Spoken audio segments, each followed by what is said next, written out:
কারণ মুনাফিকদের চিন্তা একটাই, কর্তৃত্ব চলে যাবে, কর্তৃত্ব চলে যাবে। মুনাফিকরা সব সময় চিন্তা করে তাদের কর্তৃত্ব।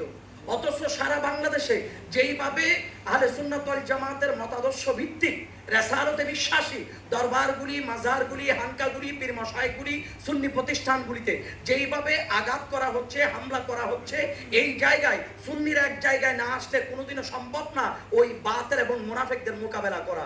ওই জায়গা থেকে আমরা যেন দূরে সরে যাই, অন্যের কাছে যেন আহলে সুন্নাত ওয়াল জামাতের নেম প্লেট বিক্রি করে দিতে পারে, আহলে সুন্নাত ওয়াল জামাতকে ইস্যু করে যেন পেট পূজা এবং পিঠ পূজা এবং গদি পূজা করতে পারে, এটার জন্য সর্বমহলে ষড়যন্ত্র হচ্ছে। সুতরাং এখন যেহেতু আমাদের প্রত্যেকটা মুরব্বী এক জায়গায় আসছে, আর তারা ষড়যন্ত্র করার সুযোগ পাবে না, আমরাও যদি সচেতন থাকতে পারি।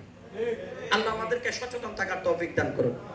তা আমি আমাদের আব্দুর রহিম ভাই আছেন, আমাদের ইসলাম ফ্রন্টের যুগ্ম মহাসচিব, এবং আমাদের অধ্যক্ষ হুজুর আছেন, আমাদের মুজিবুল হক শকর ভাই আছেন, এবং আমাদের দুইজন দরবার পাকের শাহজাদা হুজুর আছেন, আমাদের আবুল হোসেন ভাই, মহিলা আলম চৌধুরী ভাই, আপনার জুলফিকার হুজুর আছেন, আরো অসংখ্য মুরব্বীরা আছেন, আপনারাও আছেন।